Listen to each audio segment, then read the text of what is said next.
menjanjikan selalu kita kemas dalam politainment ya, supaya nggak terlalu tegang, gitu ya. Ya, banyak hal yang memang mesti dipertimbangkan, walaupun Ya. substansinya adalah berbahaya tuh karena menyangkut kebijakan publik, menyangkut citra, menyangkut hedonisme segala macam tuh. Dan kita lihat susul menyusul berita-berita tentang perilaku hedonistik Yes, di kalangan oke. Ya, nanti kita akan bahas itu. Tapi kita sekarang bahas dulu soal pencapresan. Karena kemarin sore itu diumumkan itu bahwa tiga partai sudah menandatangani piagam deklarasi, gitu ya. Ini piagam deklarasi ini ditandatangani langsung antara Anies Baswedan dengan ketiga ketua umum partai. Yang terakhir justru malah PKS gitu yang menandatanganinya dengan alasan karena kesibukan mereka masing-masing nggak pernah ketemu, dan kemudian mereka menyatakan bahwa secara politis sekarang ini Anies yang jadi capres pertama yang mendapatkan tiket karena sudah melampaui presidensial threshold 20%. Dihitung kemarin 28,35% gitu, Bung Rocky. Dan yang dahsyat itu dari 6 piagam itu, saya highlight dua saja. Satu, bahwa cawapres itu diserahkan sepenuhnya pada Anies Baswedan. Ketiga, Anies Baswedan diberi kewenangan untuk berkomunikasi dengan partai-partai lain untuk memperluas basis dukungan. Itu Bung Rocky. Iya, itu sebetulnya ya secara headline penting, tapi kan dia tidak mendeklarasikan pasangan calon presiden tuh. Yes. Jadi sebetulnya deklarasi itu artinya ada presiden dan calon presiden dan wakil presiden, itu baru namanya deklarasi tuh. Kan nggak masuk akal Anies dideklarasikan tapi nggak ada cawapres. Jadi kelihatannya dicicil ini. Yang dideklarasikan adalah piagamnya, bukan koalisinya yang dideklarasikan. Udah ada koalisi, tetapi Anies masih diminta untuk cari wakil presiden, berarti deklarasinya belum bisa tuh. Udah ada koalisi tapi Anies masih diminta untuk hubungi partai-partai yang lain supaya nambah. Jadi sebetulnya koalisinya belum lengkap itu. Tetapi karena desakan waktu maka dicicil lah. Kira-kira begitu. Mumpung ada event maka pers gerubutin lagi. Padahal pers datang ke situ dengan berita yang sama kan. Sama aja. Anies juga dari 3 bulan lalu udah jadi calon presiden tuh. Itu saya kira. Dan benar saya baca beritanya, Ketua DPP Nasdem, Saudara Willy, yang aktif di 98, bilang bahwa ini bukan mendeklarasikan koalisi, ini mendeklarasikan kesepakatan untuk mengusung Anies. Dia bilang begitu. Jadi beda antara deklarasi piagam dan deklarasi capres. Karena capres harus satu pasangan. Memang disebut calon presiden, tapi dalam undang-undang hanya presiden dan calon wakil presiden yang boleh mendaftar ke KPU, kan itu soalnya. Jadi kalau kita lihat ya masih panjang lah, karena Anies terpaksa mesti siksak lagi tuh. Dan kita tahu Nasdem masih banyak masalah. Tiba-tiba Sudirman Said memberi semacam sinyal bahwa calon presiden bisa dari tempat lain. Andika disebut, Erick Thohir bahkan disebut. Ya itu relawan mulai berpikir lagi nih, ada apa itu? Apakah Anies jadi dagangan atau jadi kelihatannya Anies dilelang akhirnya kan. Siapa yang mau jadi calon wakil presiden Anies itu soalnya. Jadi terlihat bahwa ada ketergesa-gesaan untuk menghadapi tuntutan publik siapa calon wakil presiden. Maka dicicil. Oke, kami deklarasikan Anies. Iya, itu orang, bukan itu orang tunggu, yang orang tunggu calon wakil presiden. Kalau Anies orang udah anggap ya udah dia calon presiden. Tetapi itu yang kemudian menimbulkan tanda tanya, berarti kasakusuk di antara koalisi dalam soal mahar atau hal-hal lain belum selesai. Ya, atau itu juga berkaitan dengan isu KPK ya, berkaitan Formula E gitu. Jadi saya kira mungkin kenapa mereka cepat, walaupun belum ada sepakatan, tapi kita omongin dulu deh gitu. Jadi semacam saling intercept gitulah antara koalisi dengan Pak Jokowi dalam hal ini. Tentu kalau kita ngomong begitu ya, kalau ngomongin KPK pasti nggak bisa kita ngomongin Pak Jokowi. Kelihatannya itu juga tuh. Jadi kejar-kejaran, bukan kejar-kejaran waktu, kejar-kejaran isu. Dan yang nggak ada gegap-gempita lagi, mau piagam itu ditulis atau dideklarasikan dimanapun, orang anggap bukan itu masalahnya. Masalahnya apakah Anies dipercaya sepenuhnya untuk memimpin koalisi ini. Dan ternyata enggak juga, karena tetap Anies disuruh tadi cari wakil presiden, atau kesepakatan Anies memilih calon wakil presiden, tapi syaratnya segini itu. Jadi kenapa nggak sekalian aja kan tunggu setelah Anies dapat wakil presiden tuh. Jadi kalau sekedar momentum memang itu dimaksudkan untuk menandingi isu bahwa Anies bisa dalam 1 minggu ini dipanggil lagi sama KPK tuh. Itu dulu sebetulnya tuh. Nah, hal-hal ini yang membuat orang makin lama merasa oke, kok nggak ada. Apakah betul bahwa Demokrat dan PKS masih saling intip-mengintip, berapa mahar yang mesti saling tukar tambah di antara mereka, itu kan realnya begitu kan. Dan kalau udah selesai kan pasti udah ada satu nama. Nah, kecemasan itu yang membuat Sudirman Said mengucapkan lagi poin bahwa ya bisa juga bukan AHY, bisa juga bukan Aher, bisa bukan Kofifa, tetapi Andika atau Erick Thohir, apalagi nama Erick Thohir dimunculkan, itu problem moralnya tinggi lagi tuh. Padahal sebetulnya kita mau dapat kebersihan ide dari Anies sendiri, bukan dari tim suksesnya tuh. Oke, tapi kemarin juga disinggung oleh Sugeng tentang ya kita nggak terburu-buru karena toko sebelah itu juga belum mengumumkan siapa yang jadi calon presidennya gitu. Maksudnya tentu partai-partai lain. Apakah juga ini tentu menarik kalau kita untuk berhitung-hitung siapa calon potensialnya dari Anies Baswedan, mengingat kemarin juga ada pertemuan Pak Jokowi dengan Ibu Megawati di istana ya, pekan lalu ya, pas hari Sabtu juga, itu sepekan yang lalu. Kan mestinya kalau itu perhitungan, kan nggak mungkin Anies itu dibawa untuk saling tunggu-tungguan. Yang sana belum, kita juga belum tuh. Justru di situ jebakannya tuh. Kan bahayanya kalau Anies ikut dalam permainan itu. Di ujungnya nanti tuh ya habis. Dan kepercayaan relawan juga habis. Justru Anies dideklarasikan di awal untuk memberi gertakan bahwa kami udah siap tuh. Nah sekarang makin lama nggak ada kejelasan kan. Sejak Anies mondar-mandir, dia sendirian tuh, nggak ada wakil presidennya tuh yang mondar-mandir. Jadi publik menunggu itu. Jadi publik dengan cepat menganggap ya ini main-main doang dong kalau begitu. Sehingga mesti dianggap ya nanti aja di ujung-ujungnya. Toh yang sana juga belum. Ya ngapain itu idenya? Justru ide adanya Anies itu dalam politik Indonesia adalah gertakan dan kecepatan mengambil isu itu. Bukan saling nego tunggu-tungguan. Jadi terbaca bahwa ini koalisi ini juga ya belum selesai lah urusan amplop. Bagaimana dengan yang lain, yang calon-calon yang lain, Bung Rocky? Kalau calon yang lain memang itu urusan amplop, dari awal urusan amplop. Tapi Anies kan dari awal tidak dimaksudkan sebagai tukar tambah amplop, kan itu dasarnya tuh. Jadi orang akhirnya anggap kalau begitu sama juga nunggu oligarki yang sama buat nempelin biaya pemilu atau biaya kampanye segala macam kan. Dengan mudah kita duga itu tuh. Lain kalau Anies itu memang ya secara normal dia sama dengan perilaku partai-partai yang lain. Justru Anies dimunculkan untuk menghindar isu money politics. Tetapi kalau pejabat-pejabat teras di lingkungan Anies bilang kita tunggu aja, itu artinya tunggu money politics kan, begitu cara berpikirnya kan. Jadi kesetiaan pada ide itu hilang gitu. Dan moral itu yang saya nggak suka tuh, karena kita mau lihat orang betul-betul mau bikin kontras apa enggak. Dan akhirnya juga terlihat bahwa program nomor berapa tuh di dalam piagam koalisi itu adalah mencari solusi buat Indonesia bersatu tuh, karena itu mesti ada yang disinambungkan kan begitu ya. Namanya diubah menjadi Koalisi Perubahan untuk Persatuan, itu disebut namanya. Nah, di situ bahayanya tuh, Koalisi Perubahan untuk Persatuan. Mestinya Koalisi Persatuan untuk Perubahan, bukan perubahan untuk kesatuan kan. Dan dari cara memilih aja kita udah tahu tuh nih debatnya pasti panjang nih. Supaya Pak Jokowi nggak tersinggung, maka demi persatuan. Persatuan apa? Melanjutkan pembangunan. Jadi perubahannya apa? Yang nggak ada perubahan.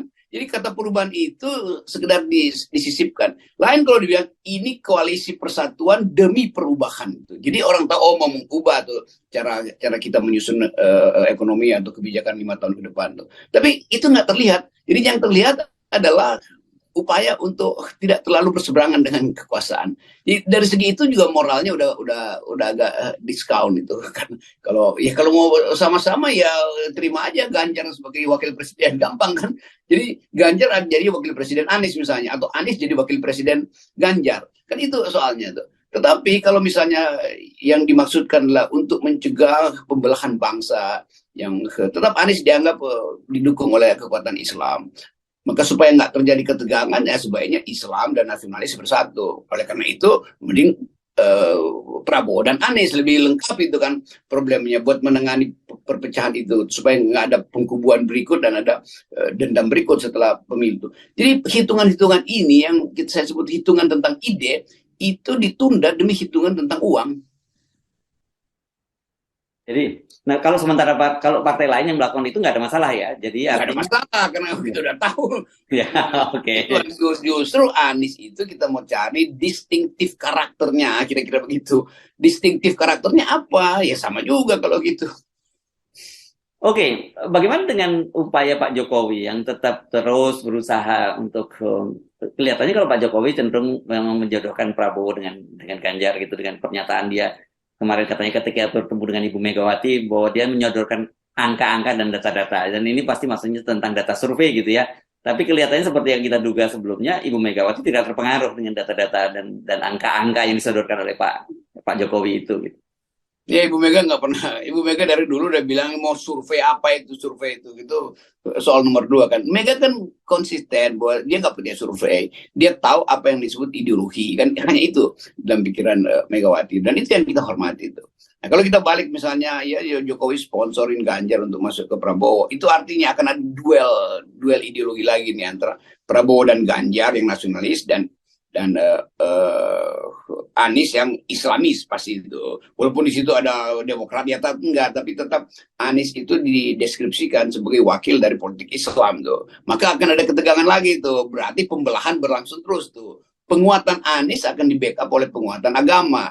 Penguatan Prabowo dan Ganjar di-backup oleh penguatan nasionalis atau Pancasilais tuh. Jadi negara ini juga akan terbelah terus tuh.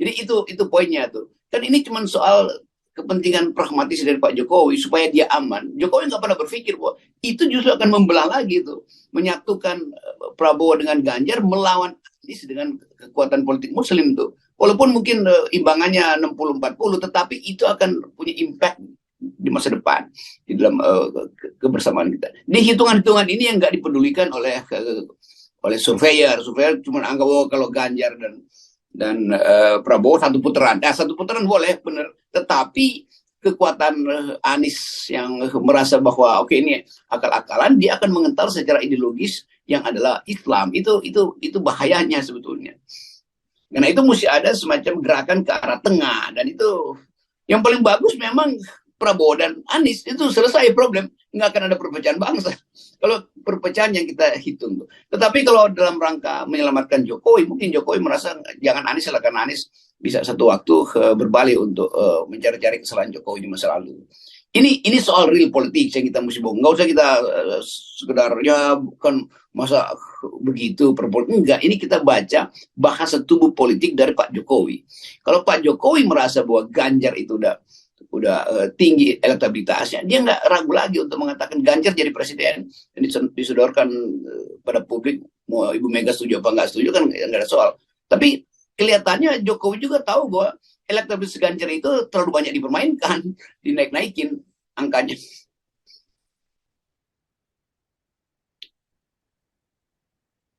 Ya. Soal pembelahan ini bukannya memang justru kita melihat ada semacam usaha untuk memelihara baik dari kedua belah pihak, Bung Rocky. Karena dengan cara begitu mereka dapat keuntungan menjaga loyalitas di antara para pendukungnya. Pasti dalam pikiran memang kalau ada pembelahan maka menggumpalah nasionalisme di bidang Prabowo, menggumpalah Islamisme di Anies. Tetapi kalau selesai pemilu ini juga nggak akan beres, akan bertumbuh terus. Apalagi ada masalah-masalah global politics tuh. Jadi siksak ini dan jahat sebetulnya yang berpikir begitu tuh. Nah kita mau berpikir dalam bentuk yang lebih lebar, yaitu oke, demokrasi itu mesti kita asuh, tapi kemajemukan juga mesti kita pelihara tuh. Ada demokrasi melalui sistem pemilu dimenangkan oleh Ganjar dan Prabowo misalnya, tetapi secara mental kelompok Anies juga akan mengeras, akhirnya mengeras lagi kan secara ideologis kan. Jadi itu yang nggak dipahami oleh Pak Jokowi yang berupaya untuk mendorong supaya Anies disodorkan terus sebagai politik identitas tuh. Itu bahayanya begitu tuh. Nah yang paling enak tuh Pak Prabowo, dia santai aja karena siapapun yang akan dia gandeng sebagai wakil presiden, aman aja kan. Mau dia gandeng Puan, dia gandeng Ganjar, atau dia gandeng apa, bahkan dia gandeng Anies, aman aja. Karena Prabowo nggak punya problem lagi dengan sinyal perpecahan itu tuh. Karena udah dibuktikan Prabowo bisa bersama-sama dengan Jokowi, yaitu kadrun yang bersama Cebong pada waktu itu tuh. Jadi sinyal-sinyal ini yang mesti kita teliti hati-hati. Jangan sampai hanya sekedar untuk kepentingan mempertahankan ego lalu perpecahan itu diulangi lagi. Padahal Pak Jokowi yang terus-menerus mengatakan, ya berhentilah soal perpecahan ini. Ya, justru dia yang masih mempertahankan itu dengan ide untuk membelah suara nasionalis dan suara Muslim. Baik, Bung Rocky. Jadi ini saya kira mereka boleh berakrobat macam-macam, tapi kalau kita baseline kita jelas ya, positioning kita jelas bahwa pembelahan itu harus diakhiri, gitu ya. Dan kita juga mengappeal para petinggi-petinggi politik, para petinggi pemerintahan itu jangan hanya bicara narasi, jangan ada pembelahan, tapi sebenarnya di belakang itu diam-diam mereka sendiri menikmati itu adanya pembelahan itu. Ya, itu bahayanya tuh, bahwa mereka menginginkan pembelahan itu berlangsung supaya bisa tahu di mana musuh yang harus dipinggirkan dan mana teman tapi sebetulnya juga nggak jujur. Jadi sekali lagi kita ingin supaya para capres ini masuk di dalam pengertian mereka sedang bertanding sebagai negarawan itu, dan itu bahayanya kalau kingmakernya dari masing-masing pihak ini juga menyodorkan konsep yang masih berbau sara rasistis. Itu soalnya tuh. Ya, saya kira kan nggak ini berlebihan kalau kita lihat mengapa kita sebut mereka terus memelihara itu. Karena pengerahan buzzer-buzzer ini kan, ini narasinya kan jelas, narasi pembelahan gitu, dan itu mereka sengaja pelihara. Ya, itu terlihat betul bahwa Anies akan didorong terus oleh para buzzer ini supaya bereaksi seperti yang mereka harapkan, yaitu dia akhirnya mesti perlihatkan bahwa identitas aslinya adalah Muslim. Itu berarti tidak nasionalistis. Kira-kira begitu kan. Jadi wacana itu dibuat supaya Anies didefinisikan sesuai dengan keinginan mereka tuh. Dan Anies bisa terjebak di situ juga. Dan kalau Anies terjebak, ya udah selesai problem kita tuh, upaya untuk rekonsiliasi kan. Jadi keketatan analisis itu yang mesti kita perlihatkan. Lembaga-lembaga survei bahkan mulai memblok bahwa Anies ya kelompok Muslim pasti ada di belakang Anies, dan dana pertama juga datang dari kelompok Muslim misalnya. Ya, itu bisa diinsinuasikan tuh. Jadi hal-hal semacam ini yang saya anggap kok dangkal betul ya. Upaya untuk menghasilkan peradaban politik kelihatannya akan macet. Hanya karena satu problem tadi. Pak Jokowi takut, dia cemas dengan posisi dia sendiri itu. Sehingga dia nggak bisa muncul sebagai negarawan di akhir kepemimpinannya. Yes. Mengendorse itu kan bukan prinsip seorang negarawan itu. Ya. Kalau seorang negarawan dia tidak akan mengendorse calon presidennya. Oke, jadi ini jangan lagi Anda disalahkan nanti Anda. Ini kok semuanya tiba-tiba kok salahnya ke Pak Jokowi. Ya memang etikanya Pak Jokowi nggak bisa paham bahwa mestinya dia jadi statement, jadi gitu ya, menunjukkan jadi negarawan tuh di ujungnya. Ini dia tetap jadi politisi itu kan. Bagaimana orang mau hargai itu politik itu? Yes, oke. Baik, terima kasih. Mungkin kita tunggu ya. Siapa nanti yang akan didukung oleh Pak Jokowi. Apakah akan tetap memaksakan Prabowo Ganjar atau justru malah memaksakan Ganjar, ini nanti waktu yang akan menentukan ya. Tapi hari-hari ini saya kira mungkin dalam beberapa bulan ke depan kita sudah akan dapat gambaran yang lebih pasti tentang siapa yang akan maju pada Pilpres 2024. Itu kalau Pilpresnya tidak ditunda. Ini kita selalu ulang terus ini, Bung Rocky ya. Oke. Ya, kita berupaya begitu dan tetap mendorong supaya di 0% kan dari awal. Oke, 0%. Apapun mulainya di sini soalnya.